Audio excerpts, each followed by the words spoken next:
friend. Welcome to your sleep story. My name is Stephen Dalton. I'm an Irish storyteller, and it's my great privilege to be the voice that you listen to as you go to sleep tonight. Tonight we go on a journey with an old favorite character of the channel, Hope. Hope isn't in her cabin tonight. She's on a journey to be with family for Christmas.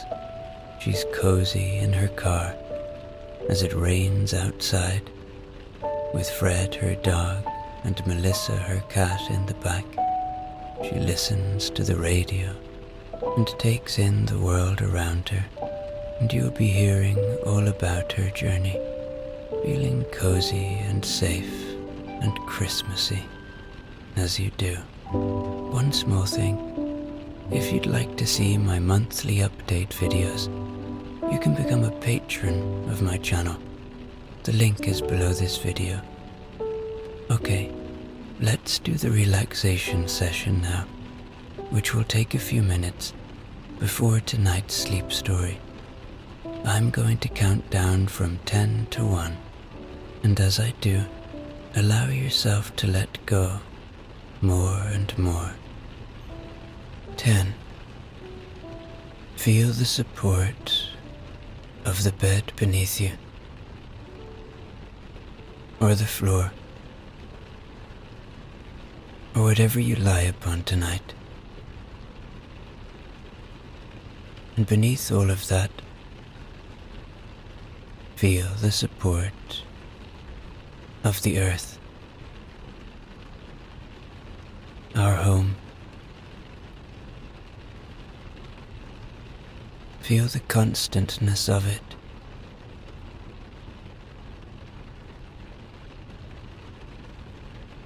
And as you become aware of that support holding you tonight, see if you can let go a little more now. Soften a little more now. Ease into this moment a little more now. 9. You are safe. Allow my voice to be an anchor of safety tonight. To be a friend. Know that my voice will only take you to safe places. To places where you will find rest. To places where you can let go of everything.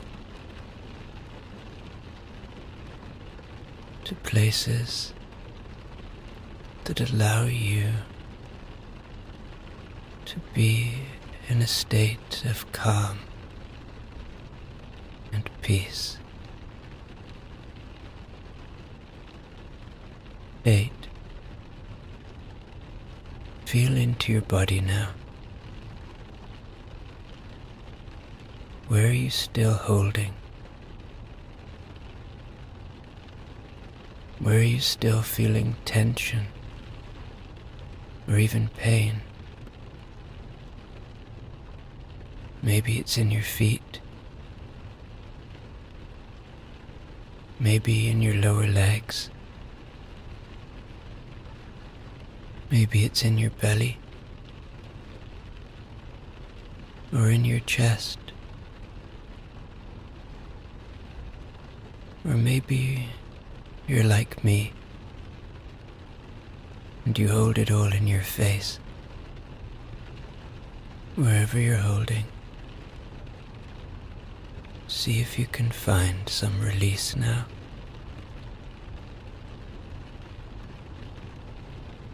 7. The day is done. Whatever has been, has been.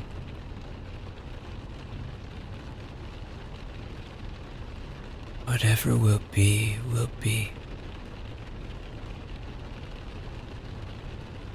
But all you have right now is now. And the more you can settle into this now, the more you can enjoy and find peace in this moment. So if there are thoughts arriving,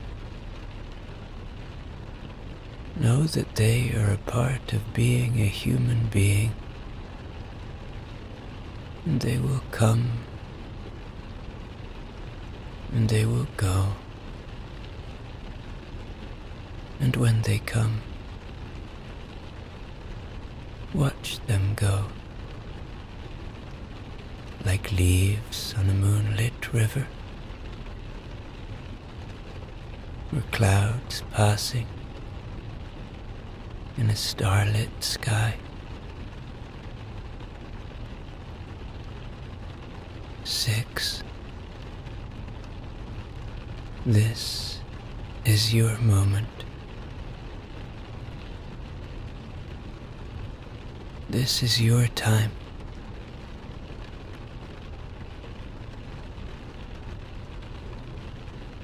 You have nowhere to be now.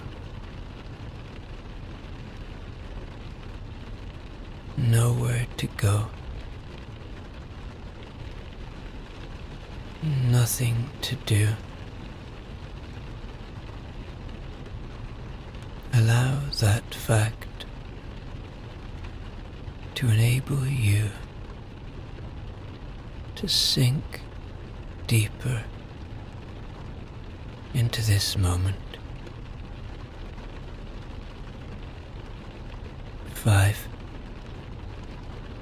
Perhaps allow a little gratitude now. Gratitude for the simple things, for the shelter you have tonight,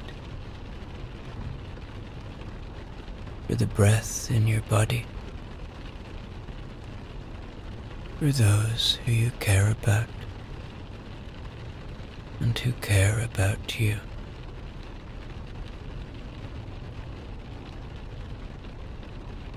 4. Peace lives within you. It is always there, waiting to be seen, waiting to be found, waiting to be felt. It is a part of you, a constant friend. See if you can find that friend tonight. 3. Begin to engage with your imagination now. Begin to see a kind, gentle woman driving along in the rain. It's dark outside. She's in traffic, but she's cozy in her car and safe with her dog and her cat. Imagine that cozy feeling now, far away from all that you know. 2. Checking in with your body one more time now. It has worked hard for you today. It's time to give it rest.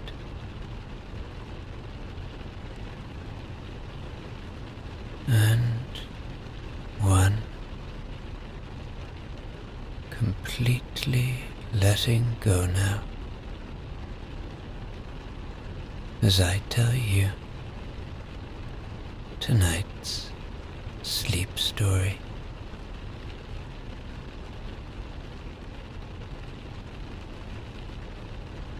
The rain fell steadily, soft and persistent, painting the world outside in streaks of silver. Hope adjusted her scarf, tucking it snugly around her neck, though the car's heater had already begun to warm the cabin. Her hands, weathered but steady, gripped the wheel as she guided the car along the winding, rain-slicked road. Christmas Eve. Normally this night would find her curled up in her cabin, the little home she'd built for herself in the quiet woods, with Fred, her dog, and Melissa, her cat, by her side. There would be a fire crackling in the hearth, a cup of tea cooling on the table beside her, and a good book open on her lap. But tonight was different. Tonight she was on the road, making her way toward the glow of her family's laughter and the excited chatter of her grandchildren. The road stretched ahead, dark and glistening under the rain. Traffic had slowed, and the faint red glow of brake lights shimmered on the wet asphalt. Hope didn't mind the delay. She was in no hurry. The thought of seeing her son, his wife, and their two little ones was enough to fill the quiet of the car with a warmth that rivaled the heater. She glanced to the passenger seat, where a large, reusable shopping bag rested, its contents hidden beneath layers of crinkled tissue paper. There were handmade scarves for the grandchildren, one in bright red, the other in a deep forest green, and a carefully wrapped box of shortbread cookies for her son and daughter-in-law. Simple gifts, but ones she had made herself, ones that she knew they'd appreciate. As the rain tapped gently against the roof, and the wipers hummed their steady rhythm, Hope smiled to herself. It had been a while since she'd left her cabin for anything more than a trip to town. Her life there was quiet and steady, just the way she liked it. But she could feel the pull of something different tonight, a kind of joy that only came from being with the people she loved most in the world.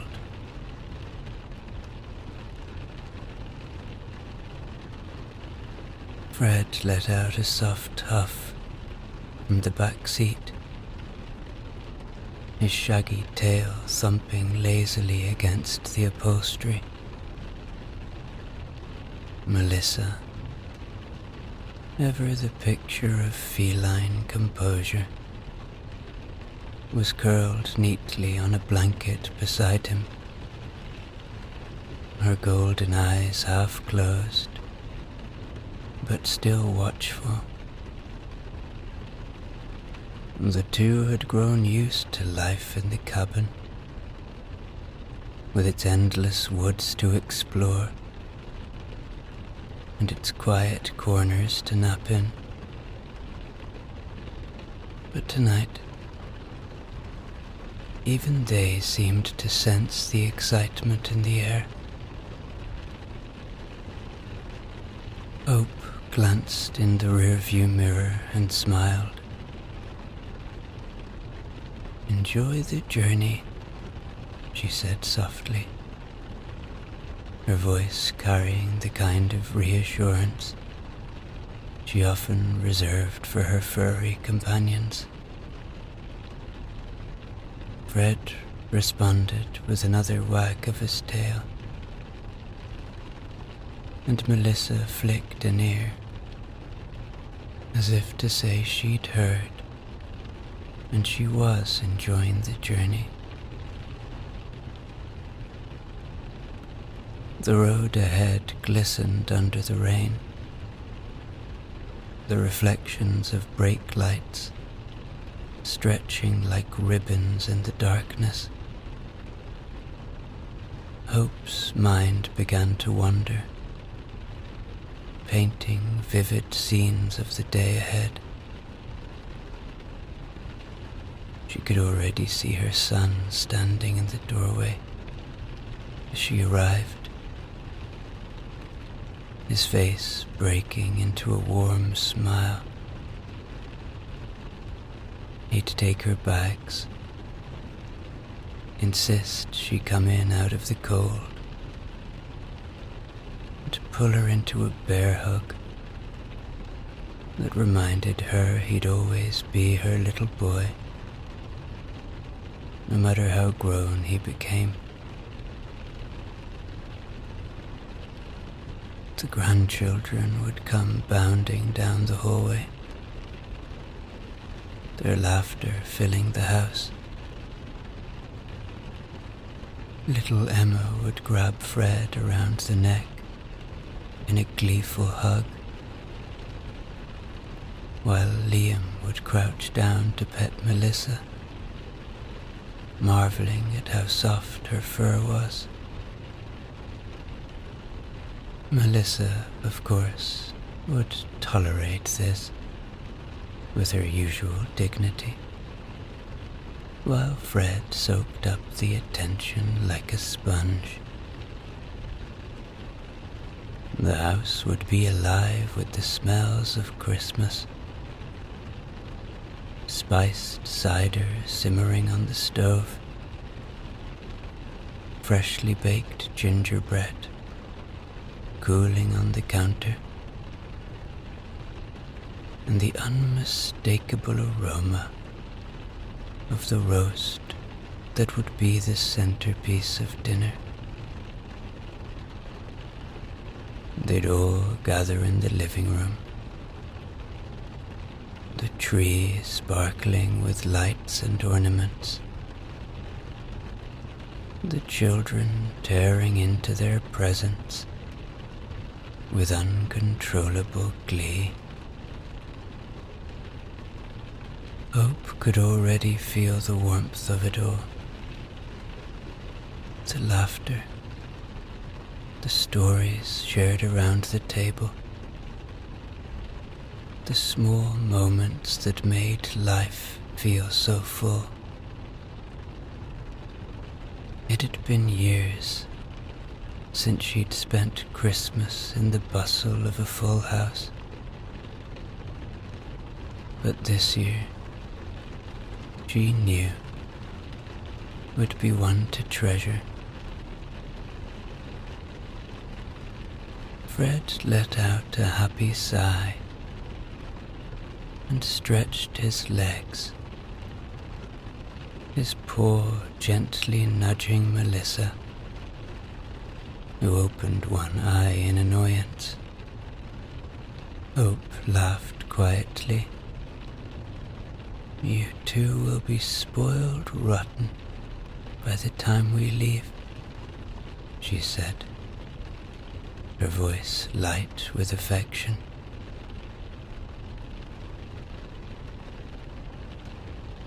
The line of traffic slowed to a crawl again, and Hope's eyes wandered to the cars around her. Rain streaked their windshields, turning the bright red of brake lights into soft, glowing halos. In the car beside her, a man sat slumped in the driver's seat, his shoulders sagging under the weight of what looked like a long day. He wore a charcoal grey suit, the kind that spoke of long hours in an office.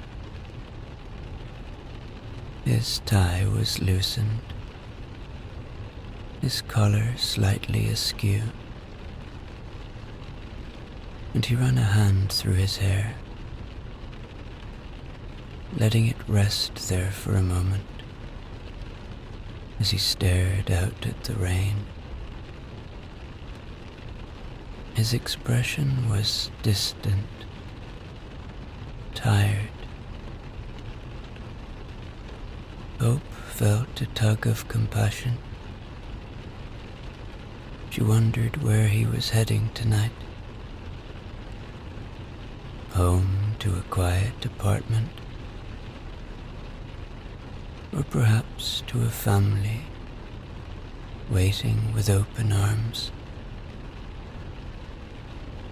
Was he thinking about deadlines left unfinished, or about the Christmas morning he'd spend with his children? She thought about how life could so easily wear a person down, especially when caught in the endless churn of responsibilities. Yet here he was, inching along this same road as everyone else, moving forward, despite the weariness etched on his face. The thought stirred something within Hope, a quiet realization. Life, with all its hardships and daily grind, still had moments like these. Moments where people pressed on, driven by the hope of something better just ahead. Perhaps, she thought, Christmas was about recognizing that hope. It wasn't just about gifts or gatherings, but about resilience, about choosing to move forward through the rain, through the long nights, to reach the light waiting on the other side. Hope smiled softly, her gaze returning to the road. The man in the suit probably had no idea that someone had noticed him, had seen a flicker of his story in the briefest of glances. But that was the thing about humanity, wasn't it? Each person moving along their own path, unknowingly offering inspiration to someone else. As the rain tapped its steady rhythm against the car, Hope felt her spirits lift a little higher. There was a quiet beauty in this shared journey, in the way so many strangers moved toward their own destinations, carrying their hopes and burdens along with them. She whispered to herself, "We're all going somewhere, aren't we? And that's what matters."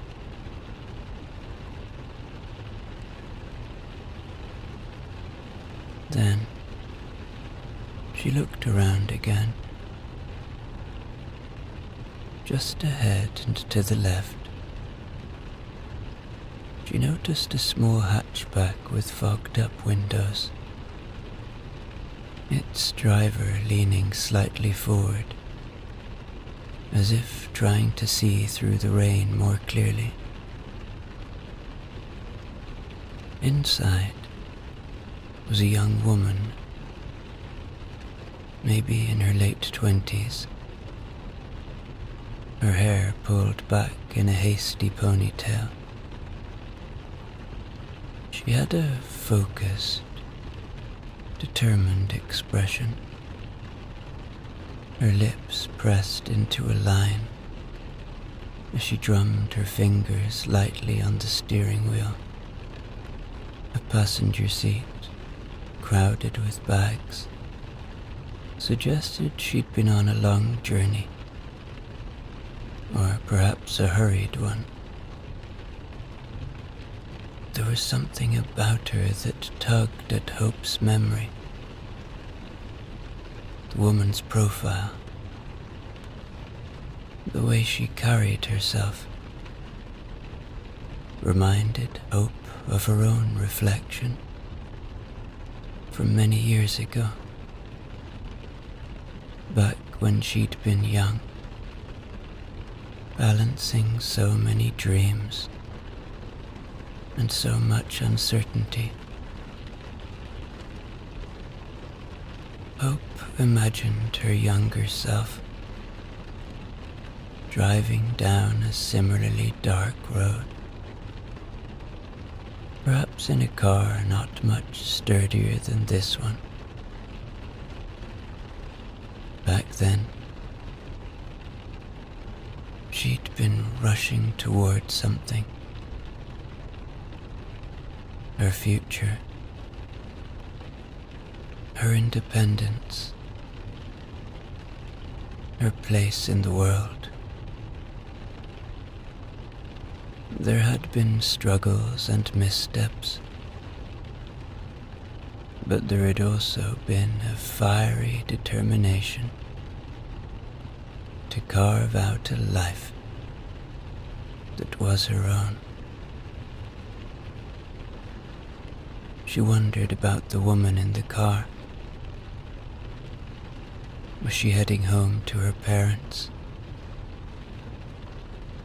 To a childhood house, strung with twinkling lights and a tree in the front window? Or was she moving towards something entirely new?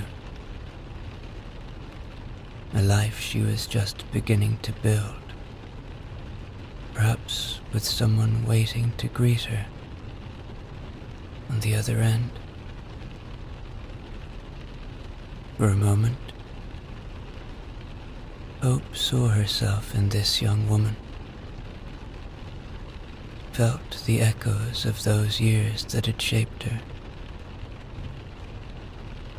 and with that came a quiet understanding. The woman, like Hope herself once, was doing her best to find her way, to move forward in a world that often felt overwhelming, but was full of possibilities. Hope smiled faintly and murmured, "You'll get there, my dear. You're stronger than you think." The thought gave her a sense of peace, as if seeing this woman was a reminder of how far she herself had come. The road she'd travelled hadn't always been smooth, but they had brought her here, to a life she cherished,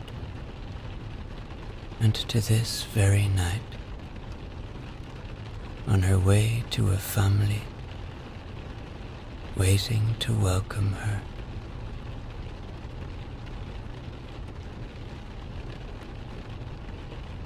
Hope reached for the dial and turned on the radio.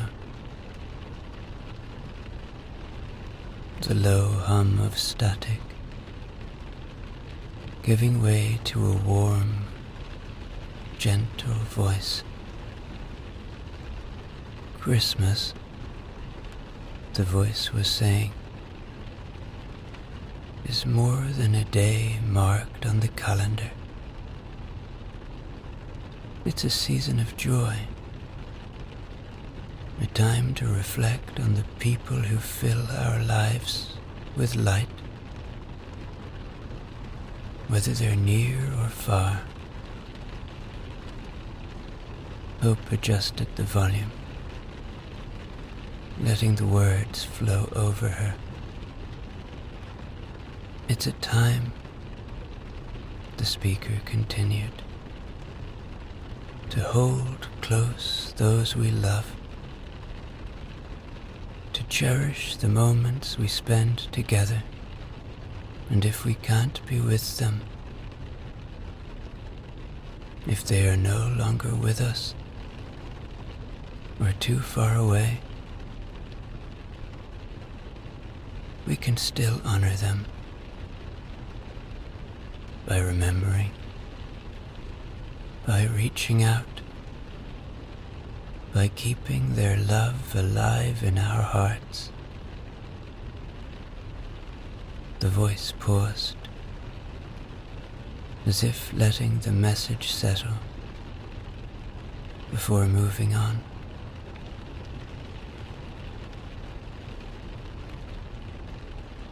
And Christmas is also a time to share that love beyond our own circles, a time to open our hearts to others, to bring kindness where it's needed most. If we can't do everything, we can at least do something. A kind word, a small gesture, a moment of connection. It can make all the difference to someone else. Hope felt a lump rise in her throat. The rain, the dark road, the long journey, they all seemed smaller now, quieter, as the meaning of the words sank in. This season, the voice concluded, let's not forget what truly matters. Love, kindness, and the simple act of being there for the people we hold dear, and for those we might never meet, but whose lives we can still touch. Hope let out a soft breath, glancing at Fred and Melissa in the back seat. Fred was now stretched out contentedly, while Melissa blinked lazily at the rain-streaked window. Even they seemed to sense the comfort in the car. That's right, Hope murmured to herself. It's all about love, isn't it? Just showing up for one another. Hope reached for the dial again, letting the previous station fade into silence. Before the soft crackle of another frequency filled the car. A moment later, Hope heard one of her favorite poems being read. 'Twas the night before Christmas, when all through the house not a creature was stirring, not even a mouse. The stockings were hung by the chimney with care, in hopes that St. Nicholas soon would be there. The children were nestled all snug in their beds, while visions of sugar plums danced in their heads, and Mama in her kerchief, and I in my cap, had just settled our brains for a long winter's nap. When out on the lawn there arose such a clatter, I sprung from the bed to see what was the matter. Away to the window I flew like a flash, tore open the shutters, and threw up the sash. The moon on the breast of the new-fallen snow gave the luster of midday to objects below, when what to my wondering eyes should appear but a miniature sleigh and 8 tiny reindeer, with a little old driver, so lively and quick, I knew in a moment it must be Saint Nick. More rapid than eagles, his coursers they came, and he whistled and shouted, and called them by name. Now Dasher, now Dancer, now Prancer and Vixen, on Comet, on Cupid, on Dunder and Blixen, to the top of the porch, to the top of the wall. Now dash away, dash away all, as dry leaves before the wild hurricane fly, when they meet with an obstacle, mount to the sky. So up to the housetop the coursers they flew, with the sleigh full of toys, and Saint Nicholas too. And then, in a twinkling, I heard on the roof the prancing and pawing of each little hoof, as I drew in my head and was turning around. Down the chimney St. Nicholas came with a bound. He was dressed all in fur, from his head to his foot, and his clothes were all tarnished with ashes and soot. A bundle of toys was flung on his back, and he looked like a peddler just opening his pack. His eyes, how they twinkled, his dimples how merry. His cheeks were like roses, his nose like a cherry. His droll little mouth was drawn up like a bow, and the beard of his chin was as white as the snow. The stump of a pipe he held tight in his teeth, and the smoke it encircled his head like a wreath. He had a broad face and a little round belly that shook when he laughed like a bowl full of jelly. He was chubby and plump, a right jolly old elf, and I laughed when I saw him in spite of myself. A wink of his eye and a twist of his head soon gave me to know I'd nothing to dread. He spoke not a word, but went straight to his work, and filled all the stockings, then turned with a jerk, and laying his finger aside of his nose, and giving a nod, up the chimney he rose.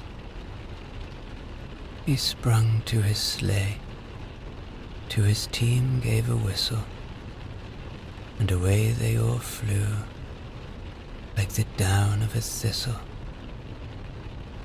But I heard him exclaim, ere he drove out of sight, "Happy Christmas to all, and to all a good night." Hope smiled as she listened to the poem, remembering years past, and all the joy that comes with the remembrances of happy times gone by. The car rolled forward slightly as the traffic began to ease again, and Hope let the poem echo in her mind. The rhythm of the rain and the quiet hum of the engine were soothing now, and Hope thought about the family waiting for her. She imagined the warmth of their home, the crackling of a fire, and the feeling of being around people she loved. Her hands tightened on the wheel just slightly. Soon she would turn off the main highway and be on the stretch toward her son's house. Soon she would be in the embrace of her family, her Christmas Eve complete. And with that thought, she felt a sense of peace, as if the journey had not only led her down the road to her son, but had also brought her back to herself. She glanced at Fred, who had settled comfortably in the back, his eyes half closed in contentment, and at Melissa, who was curled up on the seat, perfectly content in her quiet way. "I think we're going to be all right," Hope whispered, as if to them both, as the car rolled smoothly onward. The road stretched ahead, a winding path toward family, a winding path toward Christmas.